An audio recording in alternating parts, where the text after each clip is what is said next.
आइए एक बार सभी सीधे बैठते हुए कोमलता से आंखें बंद करते हुए अभी जिनका स्तुति गान हम देवयज, उससे पहले ब्रह्मयज और बाद में गीतों के द्वारा कर रहे थे, उसी परमात्मा के नाम का 3 बार स्मरण करते हुए अंतःकरण को पवित्र करेंगे। प्रणव ध्वनि का उच्चारण करते हुए लंबा गहरा सांस भरें।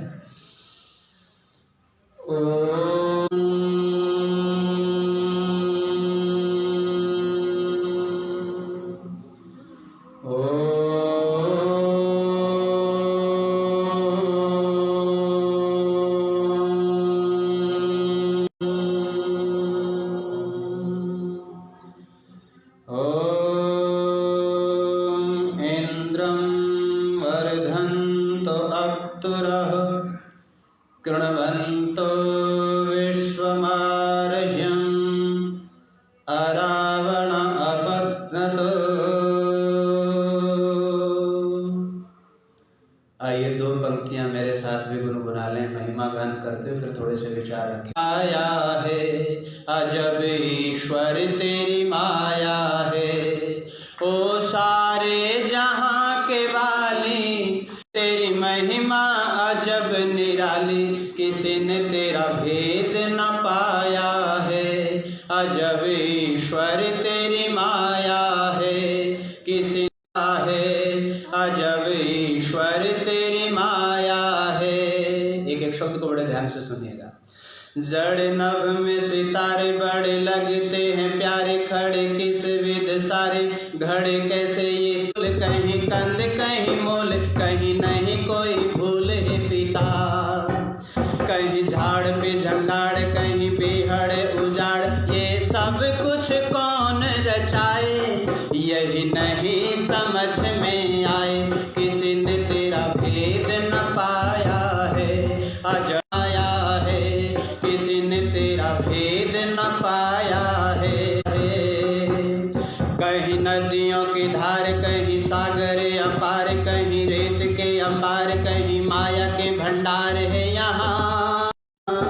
कहीं नदियों की धार, कहीं सागर अपार, कहीं रेत के अंबार, कहीं माया के भंडार है यहाँ। कहीं पक्षियों की डार, कहीं पेड़ों पर कतार, कहीं भंवरों की गुंजार, कहीं स्वरों की झंकार है यहाँ।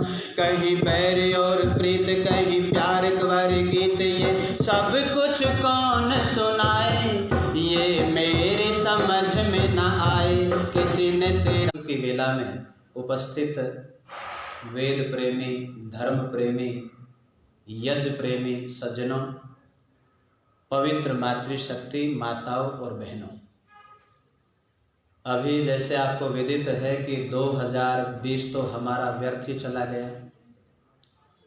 2021 में एक नई आशा की किरण के साथ आगे बढ़े हैं और आर्य समाज ने भी अपना कार्यक्रम प्रारंभ किया। हमने प्रथम 26 जनवरी का उत्साहपूर्वक गणतंत्र दिवस को बड़े हर्षोल्लास के साथ मनाया और फरवरी में भी हमारा 2-3 पक्षों से बहुत गहरा जुड़ाव है। एक तो 12 फरवरी के हिसाब से हमारे ऋषि दयानंद जयंती 1824 और दूसरा अभी हमने कुछ दिन पूर्व बसंत पंचमी का भी स्वागत किया। पंचमी तिथि को माघ मास की शुक्ल पक्ष की पंचमी को, आज नवमी है, लगभग 4 दिन पहले। तो ये जो पर्व हैं ये हमारी संस्कृति से जुड़े हुए हैं। वैसे तो वसंत ऋतु चैत्र और वैशाख के महीने में हम मनाते हैं, लेकिन 40 दिन पहले इस ऋतुराज का आगमन, अभिनंदन, स्वागत हम सब ने मिलकर किया और चैत्र मास तक आते आते जब हम नया संवत्सर बनाएंगे उस समय तो प्रकृति पूरी जवानी पर होगी। अभी उसने अपना परिचय देना प्रारंभ कर दिया। नए नए पत्तों का आना, फूलों का खिलना, मधुमास, पूरा मानो सुगंधित वातावरण होना, इसकी अपनी एक महत्ता है। इसलिए सृष्टि के आदि से हमारे ऋषि लोग इन पर्वों का स्वागत हमेशा यज्ञ के माध्यम से किया करते थे और इस समय किसान भी अपनी लहलाती फसल को देखता है। जब वो गेहूं की बालियों को देखता है, उसके दानों को बनते हुए देखता है, तो उसके मन में असीम प्रसन्नता होती है। ईश्वर का धन्यवाद करता हूँ सस्य श्यामला के द्वारा, उस अध पके बीज के द्वारा कि प्रभु आपकी कृपा है, मेरे 6 महीने का पुरुषार्थ है, आपकी कृपा बनी रहे ताकि पूरे समाज का पेट भरता रहे। कृपा तो आपकी ही होनी है। तो बसंत ऋतु यानी प्रकृति की एक नई बहार, और ये बसंत ये भी कहता है कि हमारा जीवन भी बसंत बन जाए। जीवन में उदासी ना हो, हताशा ना हो, निराशा ना हो, अवसाद ना हो, प्रसन्नता हो, मुदकता हो, और हमारा जीवन भौतिक और आध्यात्मिक उन्नति से संपन्न हो। ऋषि तो ये चाहते हैं।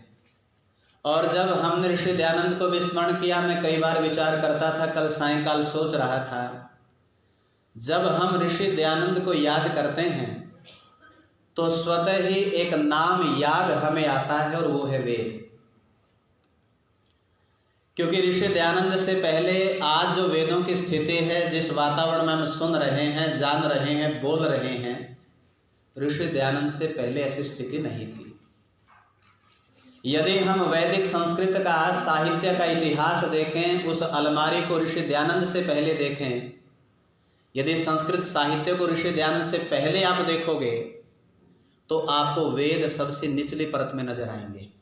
वेदों तक पहुंच नहीं थी किसी की भी। उसको तो बहुत बड़ा मानो असमंजस सा बना दिया कि वेद सब नहीं पढ़ सकते, वेदों की बात सबके वश की बात नहीं है, और ऐसा गंभीर सा विषय बनाकर सबसे नीचे रख दिया उसको। और लेकिन ऋषि दयानंद की दृष्टि जब वेद हाथ पर पड़े तो एक दृष्टि में उसने भांप लिया सत्य की कसौटी को, और एक झटका ऐसा दिया कि सारा साहित्य ही उलट कर दिया। जो नीचे था वो सबसे ऊपर आ गया। सर्वोपरि वेद है। वेदो अखिलो धर्म मूलम, वेद ही धर्म का मूल है। और वही ऋषि था डंके की चोट पर। आज का दौर नहीं था वो दौर गुलामियत का था। वो दौर वो था जिसमें अपने विचार रखने से पहले आपको परमिशन लेने की आवश्यकता होती थी। वो दौर निर्भीकता का नहीं था, दासता का दौर था।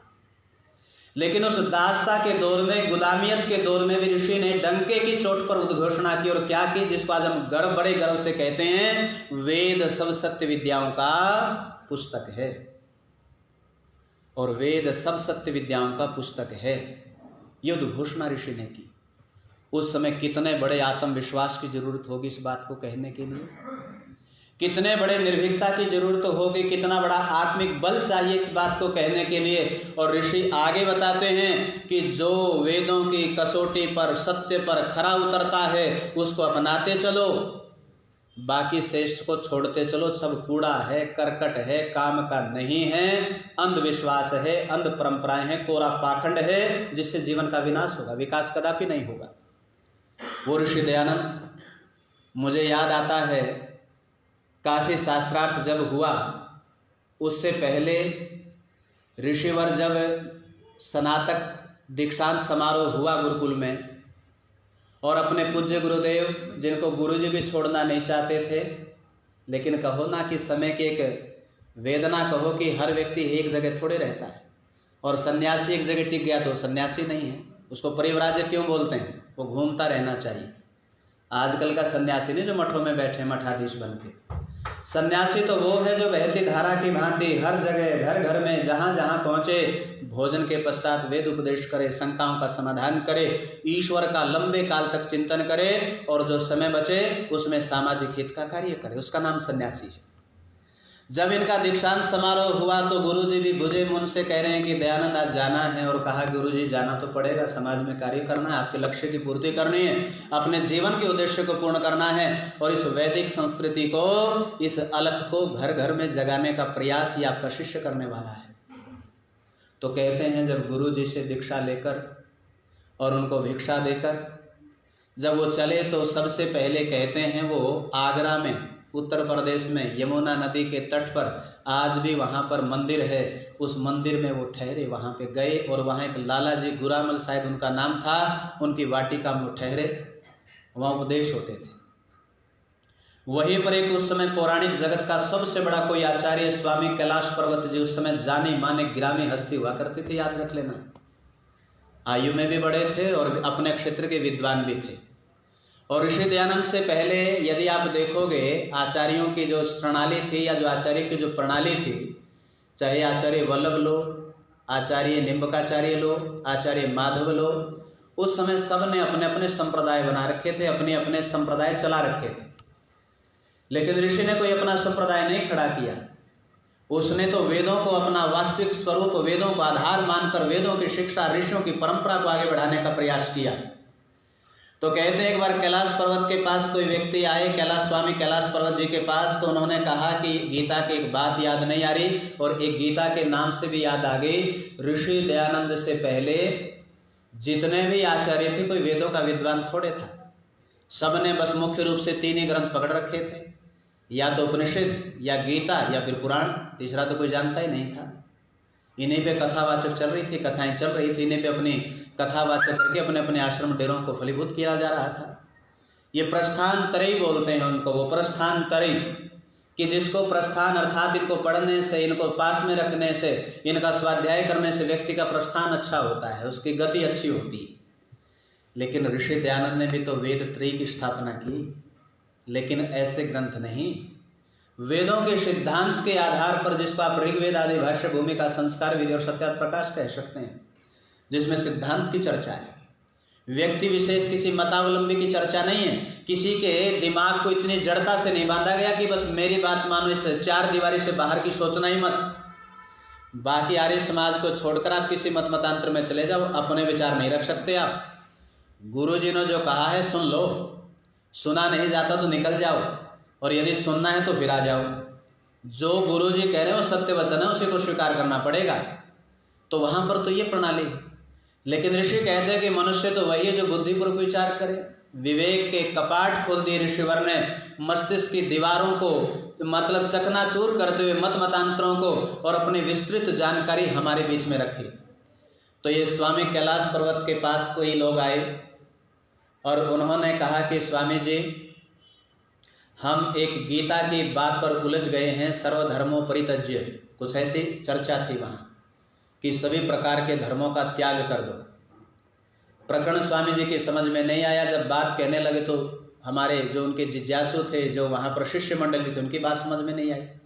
ये दयानंद भी उसी शिवालय में कोने पर बैठा था। उसने कहा स्वामी जी मैं उत्तर दे दूँ इसका? तो उसने कहा हट्टा कट्टा बाबा जी जरूर दे देगा। उसने कहा दे दो उत्तर। वो जब जिज्ञासु वहाँ पर पहुँचे तो स्वामी जी ने कहा कि लगभग 45 मिनट का प्रवचन धर्म के ऊपर ही रखा उस शिवालय में, और सारे के सारी भ्रांतियाँ दूर हो गई, भीड़ लगने लग गई वहाँ। ये स्वामी कैलाश पर्वत भी उनसे बड़े प्रभावित हुए और वहाँ पर लगभग 10 दिन वो ठहरे। उसके पश्चात काशी जाना था उन्होंने।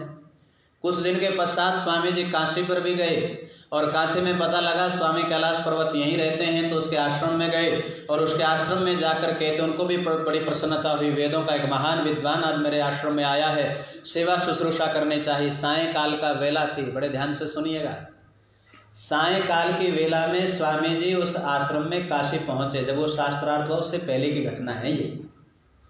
वहां पर जब पहले पहुंचे कहा कैलाश पर्वत जी आपसे कुछ चर्चा करना चाहता हूं। आप यहाँ के संत माने जाते हैं, यहाँ के बड़े आचार्यों में आपकी संख्या आती है, इसलिए मैं कुछ धर्म की चर्चा आपसे करने आया हूँ। भोजन बाद में करूँगा, पहले मेरी बात को स्वीकार, उस बात को सत्य लगे तो स्वीकार कर लेना और मेरा सहयोग देने की मैं अपेक्षा आपसे रखता हूँ।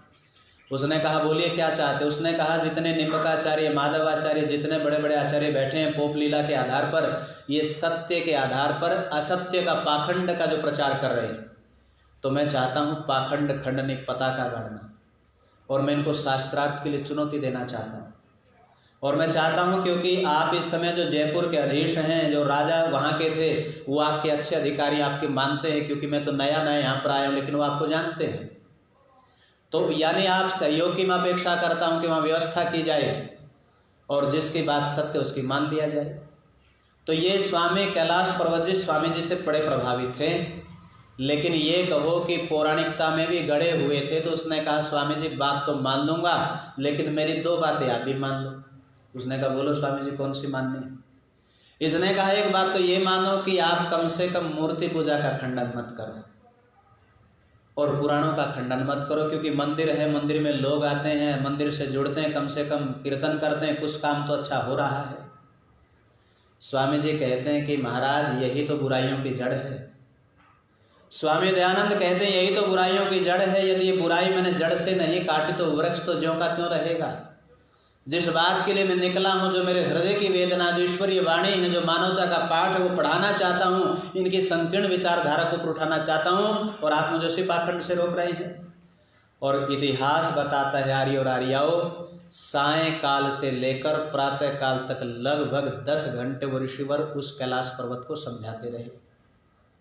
लेकिन ऐषणाओं से जुड़ा हुआ, क्योंकि जो साधु ऐषणाओं से जुड़ जाता है वो अपने पद को नहीं छोड़ सकता, क्योंकि इसके पास संभार था, लोग जानते थे, मानते थे। लेकिन बाद में ऋषिवर कठोर शब्दों में कहते हैं कि इसलिए घर छोड़ा था कैलाश पर्वत, इसलिए घर का त्याग किया था कि पदलोलुपता नहीं छूट रही तुमसे, कुर्सी नहीं छूट रही है तुमसे, कैसे लिए घर छोड़ा था? अरे जिस लक्ष्य की प्राप्ति के लिए हमने सन्यास लिया था, मैं भी सन्यासी, तू भी सन्यासी, अरे सन्यास धर्म को जान कैलाश पर्वत। यदि इस भूमि के टुकड़ों से जुड़ा रहा, तुझ में और सांसारिक व्यक्तियों में क्या अंतर रहा कैलाश पर्वत? बार बार ऋषिवर उसको समझाते रहे, लेकिन बात समझ में नहीं आई। तो कहने का भाव यह है कि स्वयं पुरुषार्थ करके उस ऋषिवर में क्या परिस्थितियां रही होंगी। किसी का भी तो साथ नहीं था, अपने भी तो साथ साथ में गद्दारी करते चले थे, वरना नन्हे जान की क्या औकात थी कि वो ऋषिवर की जान ले लेती।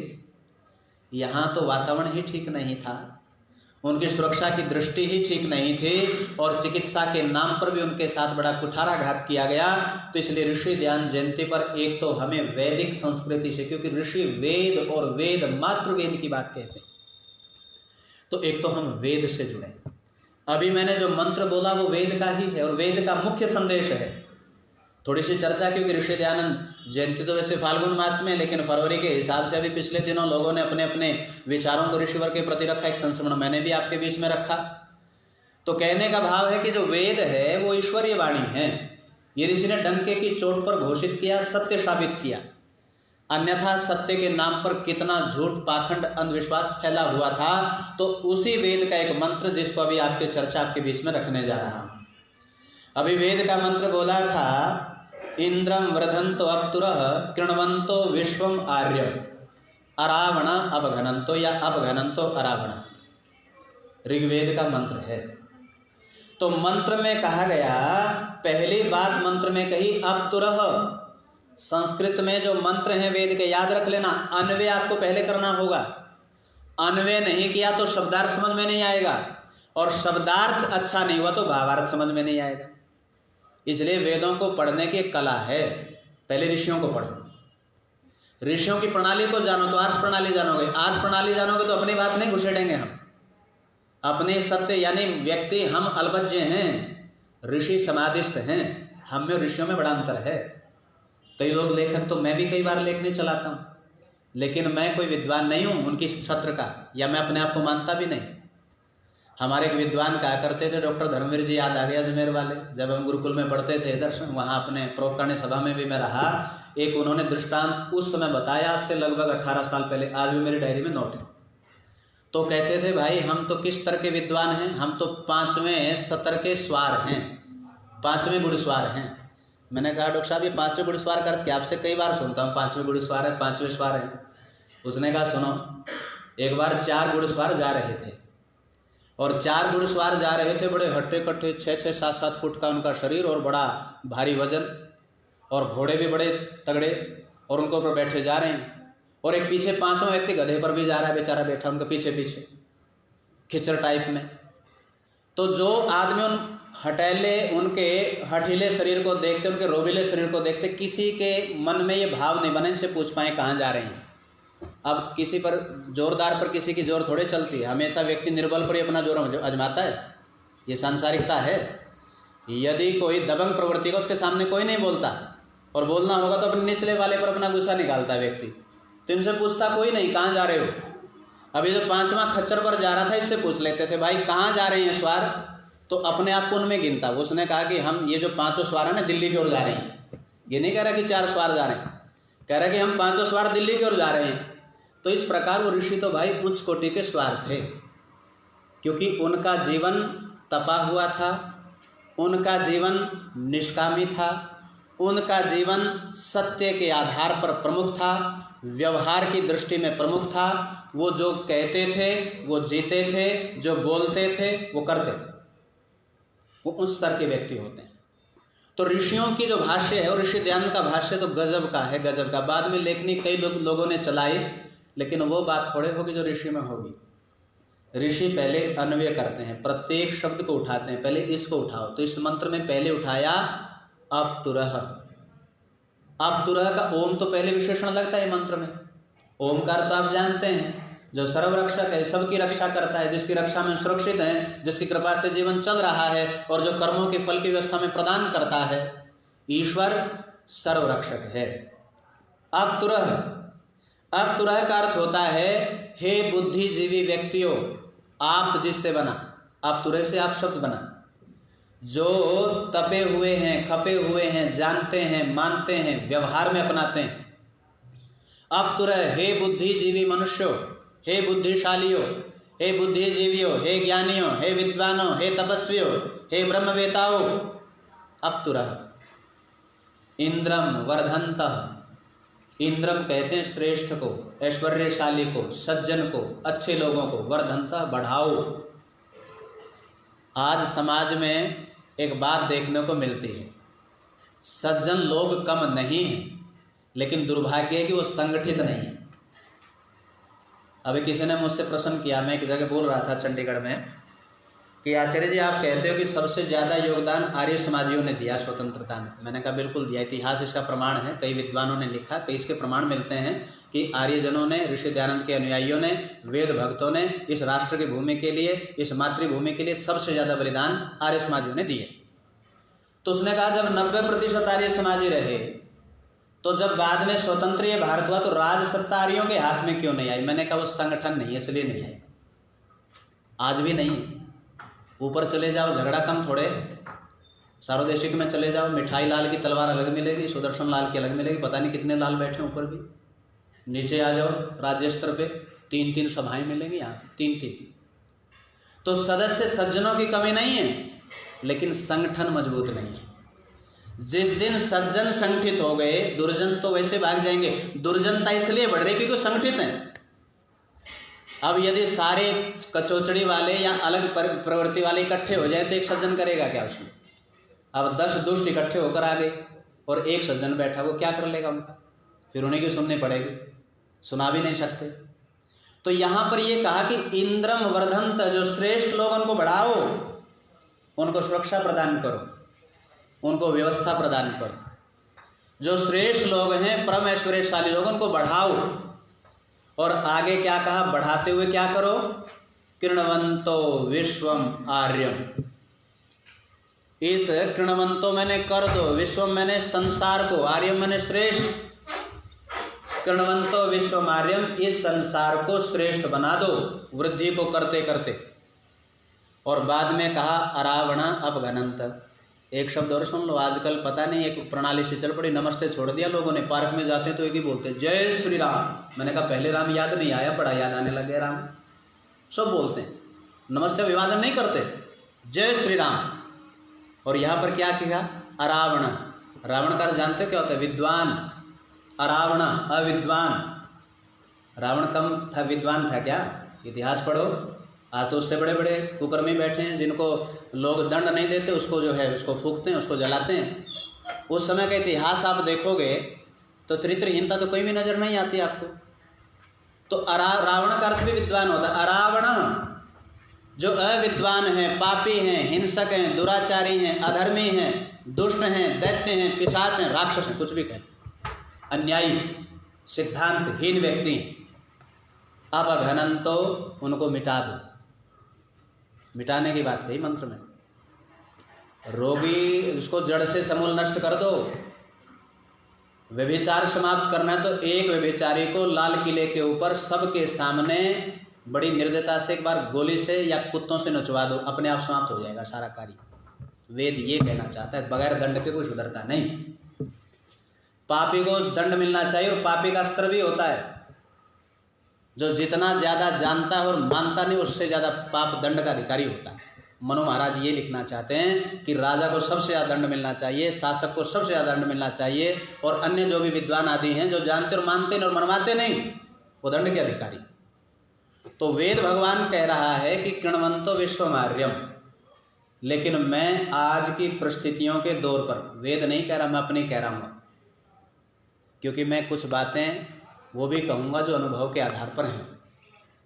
आज कृण्वन्तो विश्वमार्यम की अपेक्षा कृण्वन्तो स्वमार्यम, इसकी जरूरत है। विश्वमार्यम बाद में करेंगे, पहले स्वमार्यम, अपने आप को मार्य बना ले। हर व्यक्ति जब अपने आप को अपनी दृष्टि में, अपने सिद्धांत से, अपने व्यवहार से वेद को जानेगा, मानेगा, तो ये विश्वमार्य बनने में देर नहीं लगेगी। लेकिन हमने सुधारा अपना सुधार ना करते हुए, इसलिए अपना आत्म सुधार, इसको 4 शब्दों में कह सकते हैं हम, आत्म सुधार, आत्म विकास, आत्म निर्माण और आत्म उत्थान सबसे पहले जरूरी। यदि ये नहीं है तो भाषणबाजी होगी, बस हो रही है और आगे भी होती रहेगी, आगे भी होती रहेगी। लेकिन जब तक हम इस बात पर विचार नहीं करेंगे, आत्म सुधार, ये जो संध्या का विधान किया इसीलिए तो किया था ऋषियों ने कि पहले अपना आत्मिक निरीक्षण तो हम कर लें। हम जब अपने इस पिंड को स्वस्थ बनाएंगे, इसमें इसको जानेंगे, तभी तो हम आत्मिक और सामाजिक उन्नति कर पाएंगे। अपना सुधार किया नहीं। यदि व्यक्ति रोगी है, उदास रहता है, निरुत्साहित रहता है, व्यसनों में घिरा हुआ है, और वो भी सिग्नेचर कर रहा है यहाँ पे आके जो है मैं आ रही हूँ ना, चलेगा नहीं। ऋषि दयानंद के सिद्धांत को समझना होगा, जीना होगा। यदि उन बातों को जिए नहीं तो फिर याद रख लेना, जीवन को बिताना है, आयु का काटना है, शरीर का समाप्त करना है, श्वासों को व्यर्थ गंवाना है, और बाद में पश्चाताप, पछतावे के आंसू के साथ रोना पड़ेगा। तो इसलिए आत्म विकास, अपना सुधार। और ऋषि दयानंद का मुझे एक वाक्य और याद आता है कि इस समाज का मुख्य उद्देश्य है संसार का उपकार करना, लेकिन कब? आगे लिखा अर्थात। ये अर्थात बड़े काम की चीज है ऋषि की। अर्थात का अर्थ है गंभीर बात को साधारण शब्दों में खोलना। आपको कई मंत्रों में मिलेगा, उपासना के मंत्र पढ़ते हैं 8, कई जगह मिलेगा अर्थात।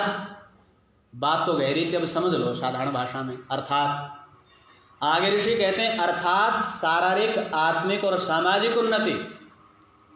पहला तो ये शरीर, इसको जान लें। ये पिंड है, काम का है, समाप्त तो होगा, लेकिन काम का बहुत है ये, इसको भी हम जानें। और इस पिंड से ही उस ब्रह्मांडपति को हमने खोजना है। तो इसलिए शरीर का ध्यान, यदि हमारा शरीर स्वस्थ नहीं है तो हम योगी भी नहीं बन सकते, और भोगी तो बन के रोगी तो जल्दी बन जाएंगे, योगी नहीं बन सकते। इस योगी से एक और याद आ गया, ये महीना थोड़ा सा दुखदायक भी रहा। हमारे एक योगनिष्ठ स्वामी सत्यपति जी परिव्राजक, अभी 4 कौन सी फरवरी थी? अभी थी ना, कुछ दिन पहले ही तो थी, 4 फरवरी के आसपास होगी, 5-6, तो वो देहावसान हुआ उनका। कमाल के व्यक्ति थे, कमाल के, जिन्होंने, कई लोग कहते हैं जी हम क्या कर सकते हैं। अब सुनो, स्वामी सत्यपति जी की जीवनी पढ़ना, 2 दिन दृष्टांत सुना के फिर इस मंत्र को आगे बढ़ाता हूँ। 19 साल तक अनपढ़ रहा व्यक्ति, 19 साल तक। फरमाना गांव, जिला रोहतक, वकील साहब, फरमाना जिला रोहतक में मुस्लिम परिवार में पैदा हुआ ये व्यक्ति। 19 साल तक भैंस चराता रहा, गांव वालों की पाड़ी बन के रहा, पाड़ी बन के, पाड़ी रोटियां खाता था लोगों से लेके, जमींदारों से भैंस चरा चरा के। एक दिन किसी ने कहा, और उस समय उसका मन भी टूट चुका था, जब विभाजन हुआ, और विभाजन में जो कत्लेआम हुआ, कम थोड़े हुआ था। आप जानते जो पुराने लोग बैठे हैं, स्त्री पुरुषों की कितनी जहालत की गई, जो भाई आए कितनी बेरहमी से मारा गया, कितनी लूटपाट खसोट उस जो है विभाजन के अंतर्गत हुई। तो ये डर गया, और डर कर गाँव छोड़कर भाग गया। और गांव छोड़कर भागा तो सोचा कि चलो साधु ही बन जाते हैं, और साधु बनने के भाव में एक दिन कहा कि चलो यही नज़दीक है कोई गुरुकुल जज्जर है, और वहाँ वार्षिक उत्सव चल रहा है, तो ये वहाँ पहुँच गया। बड़ा प्रभावित हुआ विद्वानों से। ये हमारे विद्वानों की बड़ी विशेषता रही है, पुराने विद्वानों की। हमारे पुराने विद्वान सर्व विलक्षण प्रतिभा के धनी थे। कथा भी कह लेते थे, कथा भी कहते थे, भजन भी गा लेते थे, हारमोनियम उठाना उसको भी उठा लेते थे, अपने सारा ताम झाम साथ में रखते थे। तड़फ होती थी उन विद्वानों में, उपदेशकों में। वो उपदेशक गजब थे पुराने, तड़फ रहती थी, ऋषि के दीवाने थे। तो कह देश काल परिस्थिति भी अपना प्रभाव छोड़ती है, वो दौर भी था। तो वहाँ पर जब उन्होंने स्वामी जी के प्रवचनों को सुना तो ये बड़ा प्रभावित हुआ और ओमानंद जी के पास गया और कहा कि स्वामी जी, भगवान देव उनका नाम था उस समय, कि मैं गुरुकुल में रहना चाहता हूँ। उसने कहा रहो भाई, गुरुकुल तो सबके लिए कुछ पढ़े हो? उसने कहा बिल्कुल नहीं पढ़ा, अंगूठा टेक आदमी। देवनागरी लिपि सिखाई पहले तो, वर्णमाला ए आ ई उ क ख घ। 5 साल तक गाय चराता रहा गुरुकुल जज्जर के। धीरे धीरे पुराने संस्कार उठे। देखो ये याद रख लेना, यदि आप आर्य बनते बनते मर गए ना, मुक्ति मिले ना मिले, ये संस्कार पता नहीं कब खड़े हो जाएंगे और कहाँ फिर यात्रा शुरू हो जाएगी, कहा नहीं जा सकता। अगर हमें मुक्ति नहीं मिले तो घबराना मत, इस वेद मार्ग पर चलते चलते जीवन अच्छा मिलेगा। और जीवन अच्छा नहीं मिला, परिवार गंदा मिला, तो कोई ना कोई मार्ग अच्छा मिलेगा और वो संस्कार उभरते देर नहीं लगेगी। इनके पुराने संस्कार उभर गए और उन्होंने खूब मेहनत की। व्याकरण पढ़ी, प्रथमावृत्ति पढ़ी, दर्शन पढ़े, वेद पढ़े, वेदांत पढ़े। और बाद में ये वो व्यक्ति था जिन्होंने जितना पढ़ा जीवन में अपनाया, इसलिए विशेष योगी थे स्वामी सत्यपति जी। पतंजल योग दर्शन पर ये स्वामी रामदेव जो बनी बनाई रोटियां खा रहा है ना, ये पुरुषार्थ आर्यों का ही है, याद रख लेना। ठीक है, अलग बात है कि मीडिया का मिलना, एक व्यवस्था का चलना, वो एक अलग विषय। व्यक्ति का भाग्य कब चमके दूसरी बात है। पुरुषार्थ की ओर में पुरुषार्थी है व्यक्ति, इसमें कोई शंका नहीं है। लेकिन क्या व्यायाम रामदेव ने सिखाए पहले नहीं थे? आर्यवीर दल वाले बहुत करवाते थे, कम थे क्या? हमारे बड़े बड़े सीखे कहाँ से? उन्हीं से तो सीखे। और कहाँ से सीखे? उन्होंने गुरुकुल में पढ़ के आर्य उपदेशकों से तो विद्या प्राप्त की है, जो आज बढ़ा रहे हैं वो आगे। तो हमारे यहाँ इन्होंने पतंजल योग दर्शन पर बहुत बड़ा काम स्वामी सत्यपति जी ने किया है। आप पढ़ ग्रंथ को पढ़ो, इनको बृहति मेधा और पातंजल योग दर्शन भाष्य पढ़ना स्वामी सत्यपति जी के।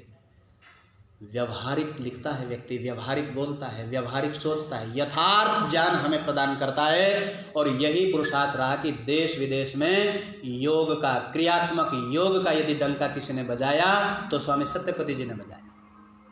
पहले आचार्य मनुदेव बने, बाद में संन्यास लेकर स्वामी सत्यपति बने।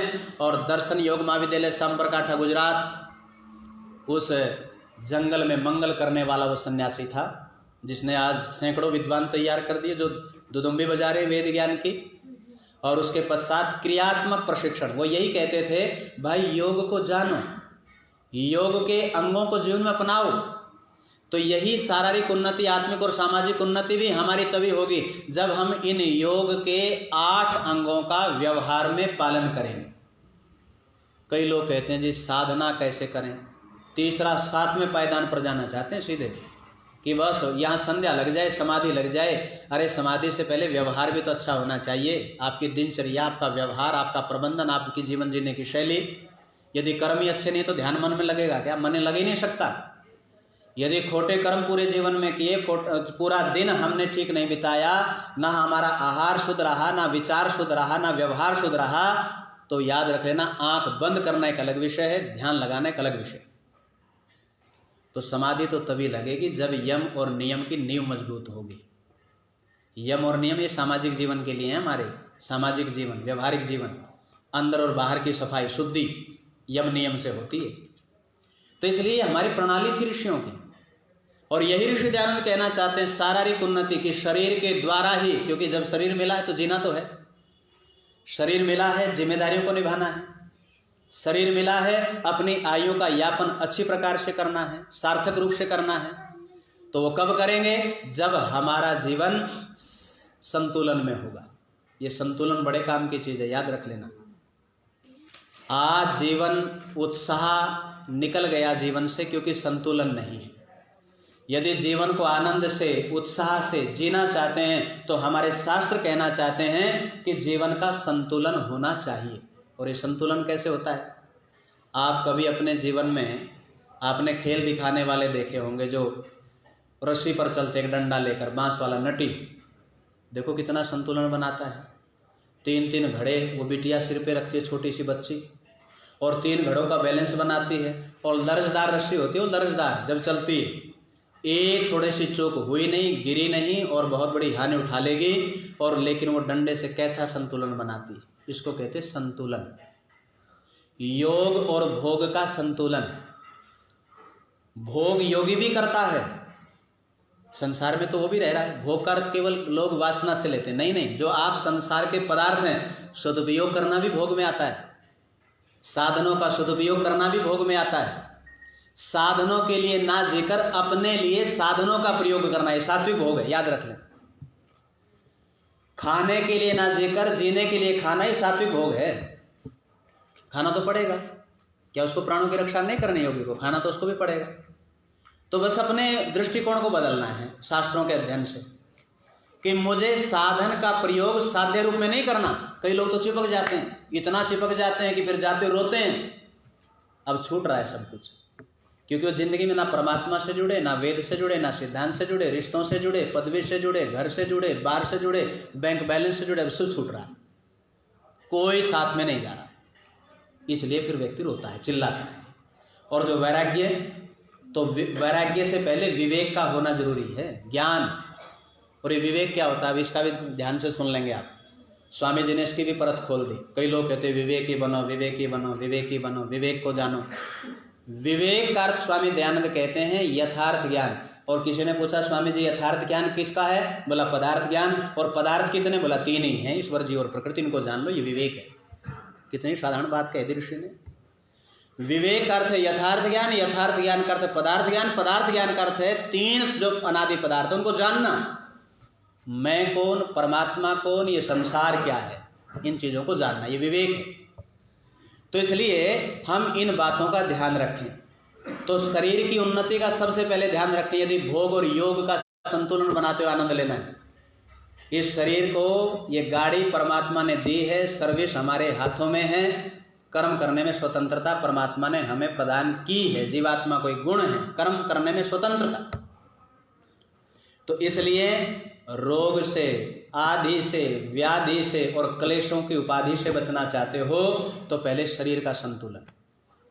ये जो कोरोना काल है ना, ठीक है, मानते हैं थोड़ी सी आपत्ति आई, आर्थिक समृद्धि रुकी, कई लोगों की जीवन लीला भी समाप्त हुई, कई लोगों को दुख भी झेलना पड़ा। लेकिन मैंने तो ये 7-8 महीने मेरे लिए तो स्वर्णिम काल रहा है, स्वर्णिम काल। क्योंकि पहले जब पहले कार्यक्रम होते थे व्यवस्था बहुत रहती थी, यजमानों ने हलवा बहुत खिलाया, 115 किलो वजन हो गया था, 115। और इन 10 महीनों में इतना तबियारी। राजेंद्र जी पूछते हैं कई बार, बोला आचार्य जी और क्या करोगे? मैंने कहा बस वहीं पहुंचना जहाँ मुझे पहुंचना, अभी तो और थोड़ा सा यात्रा बाकी। तो शरीर की साधना सबसे बड़ी साधना है। तो इसलिए साधनों का उपयोग करो शरीर के लिए, साध्य के रूप में नहीं। साध्य तो ईश्वर है, साधन है सारे के सारे। एक तो अपना आहार, यदि आपका शरीर वजन कम है, आपका आहार सात्विक है, समय पर आप भोजन करते हैं, तो आपको उपासना का भी आनंद आएगा, शरीर में स्फूर्ति भी आएगी, बल पराक्रम भी बढ़ेगा, और उतना ही आपको आनंद आएगा इस शरीर के माध्यम से। तो इसलिए शारीरिक उन्नति के लिए सबसे प्रमुख आधार है आहार। जान लो, आहार हम सबके गड़बड़ में है, सबके। मेरा भी था पहले, क्योंकि हरियाणा की भूमि है, वकील साहब जानते हैं, हमारे यहाँ तो दूध तो सर्वप्रिय भोजन है, सर्वप्रिय। दूध घी यही चाहिए बस, और क्या था। सारे दिन परोठे भी देसी घी के, उस पर देसी घी रखो, सब्जी में भी देसी घी खाओ, रात को जो है 1/2 किलो या 1 किलो दूध डकार जाओ, और शारीरिक श्रम होता नहीं। खाना अलग विषय, पचाना सबसे बड़ी बात होती है। आपके सामने क्या पदार्थ है ये प्रमुख नहीं है, आपकी शक्ति कितनी मजबूत है, आप कितना श्रम करते हैं, पचाते कि भी नहीं पचाते हैं। वेट का बढ़ना और पेट का बढ़ना, इसका अर्थ है कि हम पचा नहीं रहे, बस ठूस रहे हैं। और जिस दिन ये पेट छाती से बाहर आ गया ना, समझ लेना बस ये भोग भी ज़्यादा दिन तक नहीं भोग पाओगे। फिर योग की बात तो छोड़ दो, तो स्वप्न है, भोग भी हम भोग नहीं पाएंगे। तो इसलिए एक तो शरीर साधना, आहार, और ये जो मैं अपना ट्रीटमेंट बता रहा हूँ आपको, यदि किसी का वजन बढ़ाओ तो सुन लो। आज 38 kg वजन कम किया मैंने, 38 मायने रखता है। 38 किलो तो एक मनुष्य को निकालना होता है शरीर से बाहर। एक हमारे मित्र हैं डॉक्टर विश्वरूप राय चौधरी, कभी नेट पर आप उनको खोजिएगा। तो मैंने उनसे चर्चा की, उसने कहा कि आचार्य जी मैं डाइट तो मैं बताता हूँ और आप पुरुषार्थ करो और सैर प्राणायाम, मैंने कहा तो बढ़ा दिया मैंने। 10 किलोमीटर सुबह जाता हूँ, 10 किलोमीटर शाम जाता हूँ, 1 घंटा प्राणायाम करता हूँ, आधा घंटा एक्सरसाइज करता हूँ, 12 घंटे में से 4 घंटे शरीर को देता हूँ, खूब तप करता हूँ, मेहनत कर रहा हूँ, खूब पसीना निकाल। तो इसलिए हमारे स्वामी सत्यपति जी कहा करते थे, या तो पसीना स्वयं निकालो या फिर डॉक्टर निकालेंगे, वो निकालेंगे तो अच्छी प्रकार से निकालेंगे, फिर ना उधर के रहेंगे ना उधर के रहेंगे। तो इसलिए उन्होंने एक मुझे डाइट सिस्टम बताया और बहुत अच्छा है, वो बहुत अच्छा है। प्रातः काल उठने से लेकर दोपहर काल तक आप केवल फलाहार करें, केवल फलाहार।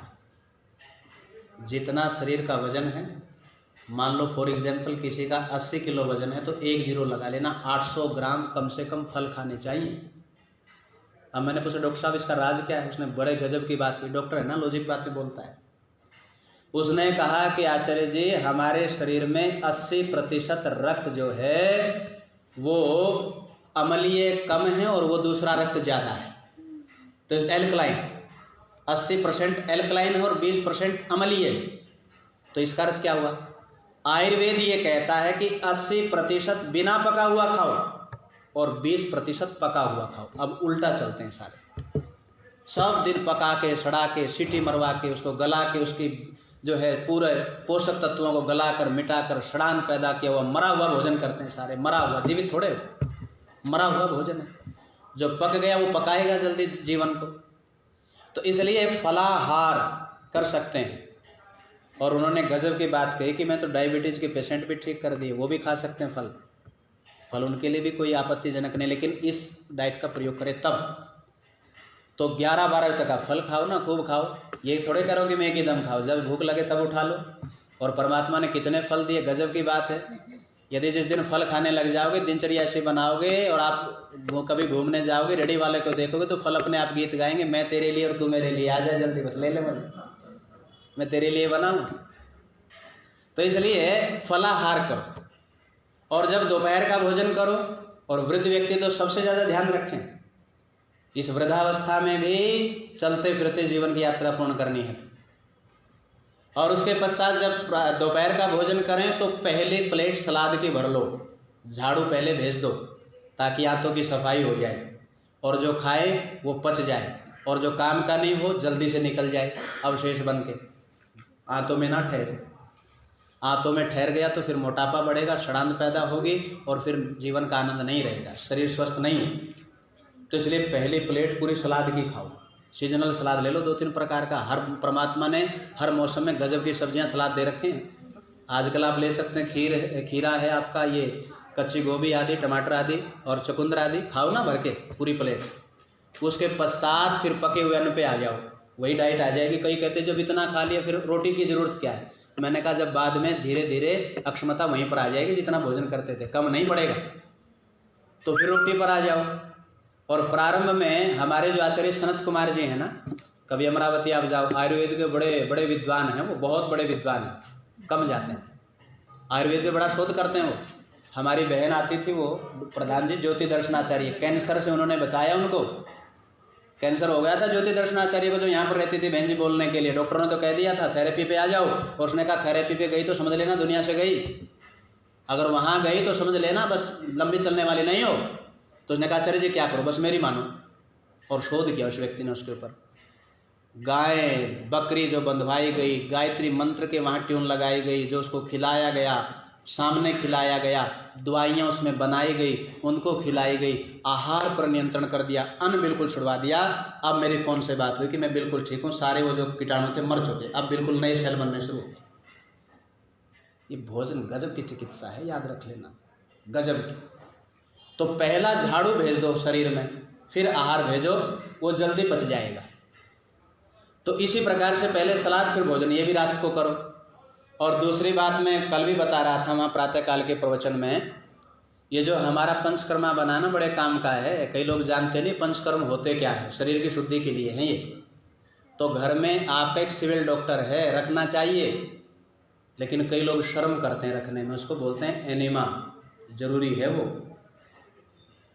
यदि आंतों की सफाई चाहते हो, ये जहाँ जहाँ आपको शुद्धि मिलेगी ना, आयुर्वेद में शुद्धि शुद्धि, उसका अर्थ है पेट की शुद्धि और उसका अर्थ है आंत की शुद्धि। बस सीधी सीधी बात बता रहा हूँ।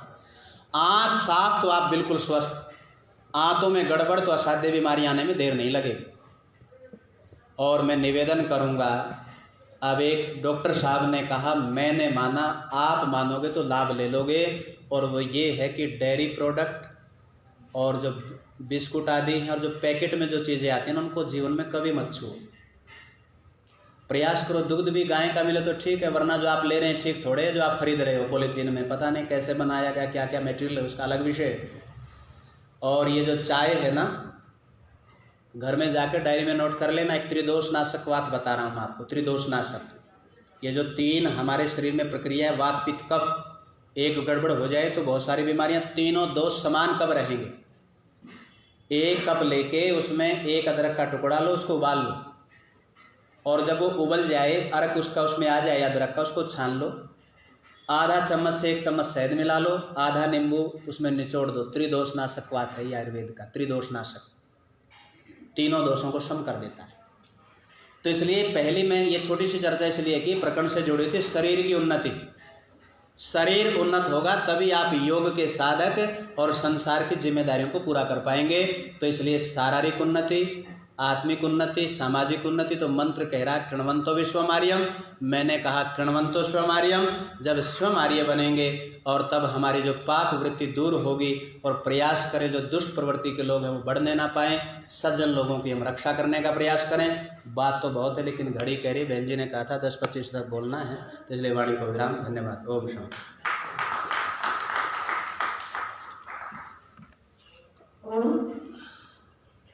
आचार्य जय, अगले रविवार को या उस दिन तो आपको ये कहते हैं यहाँ भी